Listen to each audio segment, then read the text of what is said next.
Chapter 9. The youth fell back in the procession until the tattered soldier was not in sight. Then he started to walk on with the others. But he was amid wounds. The mob of men was bleeding. Because of the tattered soldier's questions, he now felt that his shame could be viewed. He was continually casting sidelong glances to see if the men were contemplating the letters of the guilt he burned into his brow, or the letters of guilt he felt burned into his brow. At times he regarded the wounded soldiers in an envious way. He can see persons with torn bodies to be peculiarly happy. He wished that he too had a wound, a red badge of courage. The spectral soldier was at his side like a stalking reproach. The man's eyes were so fixed and staring into the unknown. His gray, appalling face had attracted attention in the crowd, and men, slowing to his dreary pace, were walking with him. They were discussing his plight, questioning him and giving him advice. In a dogged way, he repelled them, signing to them to go on and leave him alone. The shadows of his face were deepening, and his tight lips seemed holding in check the moan of great despair. They could be seen a certain stiffness in the movements of his body, as if he were taking infinite care not to arouse the passions of his wounds. As he went on, he seemed always looking for a place, like one who goes to choose a grave. Something in the gesture of the man as he waved the bloody and pitying soldiers away made the youth start as if bitten. He yelled in horror. Tottering forward, he laid a quivering hand upon the man's arm. As the latter slowly turned his wax-like features toward him, and the youth screamed, "God, Jim Coughlin!" The tall soldier made a little commonplace smile. "Hello, Henry," he said. The youth swayed on his legs and glared strangely. He stuttered and stammered, "Oh, Jim, oh, Jim, oh, Jim." The tall soldier held out his gory hand. There was a curious red and black combination of new blood and old blood upon it. "Where you been?" Henry asked. He continued in a monotonous voice. "I thought maybe you got killed over. There's been a thunder to pay today. I was worrying about it a good deal." The youth still lamented. "Oh, Jim, no. Oh, Jim. Oh, Jim, oh, Jim, oh, Jim." "You know," said the tall soldier, "I was out there." He made a careful gesture. "And Lord, what a circus. And be Jiminy, I got shot. Yes, be Jiminy, I got shot." He reiterated this fact in a bewildered way, as if he did not know how it came about. The youth put forth anxious arms to assist him, but the tall soldier went firmly on as if propelled. Since the youth's arrival as a guardian for his friend, the other wounded men had ceased to display much interest. They occupied themselves again in dragging their own tragedies toward the rear. Suddenly, as the two friends marched on, the tall soldier seemed to be overcome by a terror. His face turned to a semblance of great pace. He clutched the youth's arm and looked all about him as if dreading to be overheard. Then he began to speak in a shaking whisper. "I tell you what I'm afraid of, Henry. I tell you what I'm afraid of. I'm afraid I'll fall down, and then, you know, them damned artillery wagons, they like as not will run over me. That's what I'm afraid of." The youth cried out to him hysterically, "I'll take care of you, Jim. I'll take care of you. I swear it to God I will." "Sure you will, you, Henry?" He's asking him. "Sure will you, Henry?" the tall soldier beseeched. Yes, I tell you, I'll take care of you, Jim," protested the youth. He could not speak accurately because of the gulpings in his throat. But the tall soldier continued to beg in a lowly way. He now hung babe-like to the youth's arms. His eyes rolled in the wildness of his terror. "I was a good friend to you, wasn't I, Henry?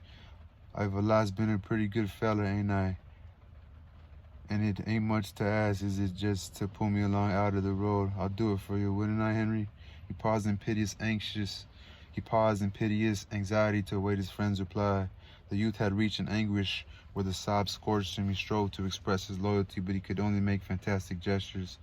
However, the tall soldier seemed suddenly to forget all those fears. He became again the grim, stalking specter of a soldier. He went stonily forward. The youth wished his friend to lean upon him, but the other always shook his head and strangely protested, "No, no, leave me be, leave me be." His look was fixed again upon the unknown. He moved with mysterious purpose, and all of the youth's offers he brushed aside. "No, no, leave me be, leave me be." The youth had to follow. Presently, the latter heard a voice talking softly near his shoulder. Turning there, he saw that it belonged to the tattered soldier.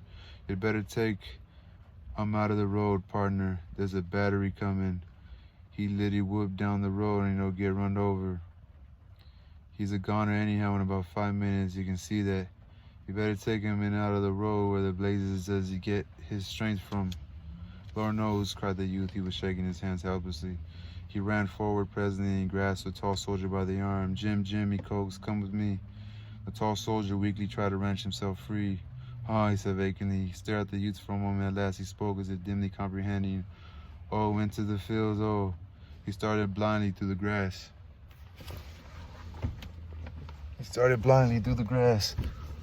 I gotta stretch. The youth turned once to look at the lashing riders and jouncing guns of the battery. He was startled from this view by a shrill outcry from the tattered man. God, he's running.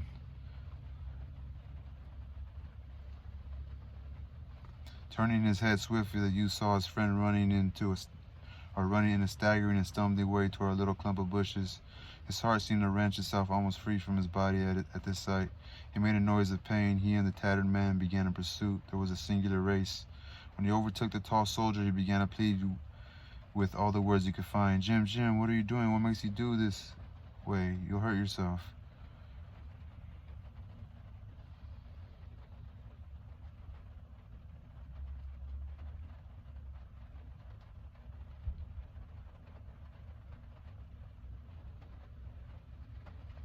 So he started running, the tall soldier, Jim. When he overtook the tall soldier, he began to plead with all the words he could find. Jim, Jim, what are you doing? What makes you do this way? You'll hurt yourself. The same purpose was in the tall soldier's face. He protested in a dulled way, keeping his eyes fastened on the mystic place of his intentions. No, no, don't touch me. Leave me be. Leave me be.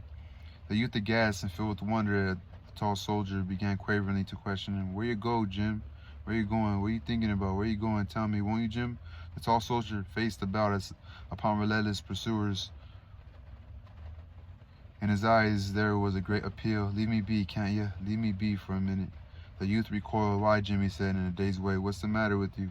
The tall soldier turned and, lurching dangerously, went on. The youth and the tattered soldier followed, sneaking as if whipped, feeling unable to face the stricken man if he should again confront them. They began to have thoughts of a solemn ceremony. There was something rite-like in these movements of the doomed soldier, and there was a resemblance in him to a devotee of a mad religion, blood-sucking, muscle-wrenching, bone-crushing. They were awed and afraid. They hung back lest they have at command a dreadful weapon. At last they saw him stop and stand motionless. Hastening up, they perceived that his face wore an expression telling that he had at last found the place for which he had struggled.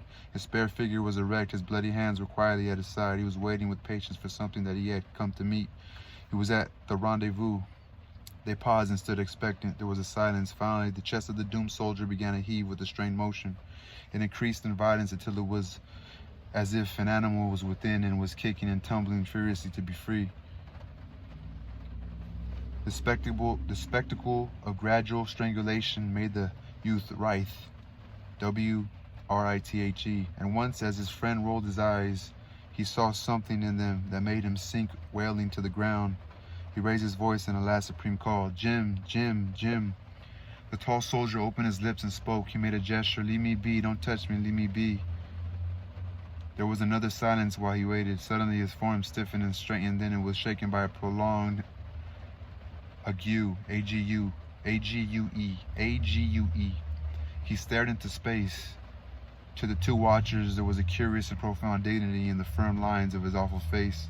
He was invaded by a creeping strangeness that slowly enveloped him. For a moment, the tremor of his legs caused him to dance a sort of hideous hornpipe. His arms beat wildly about his head in an expression of imp-like enthusiasm.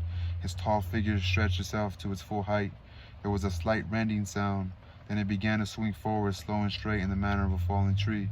A swift, muscular contortion made the left shoulder strike the ground first. The body seemed to bounce a little away from the earth. God, said the tattered soldier. The youth had watched, spellbound, the ceremony at the place of meeting.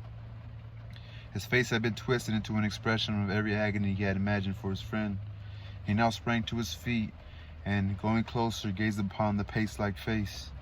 The mouth was open and teeth showed in a laugh. As the flap of the blue jacket fell away from the body, you could see that the side looked as if it had been chewed by wolves. The youth turned with sudden, livid rage towards the battlefield. He shook his fists. He seemed about to deliver a philippic. Hell! The red sun was pasted in the sky like a wafer.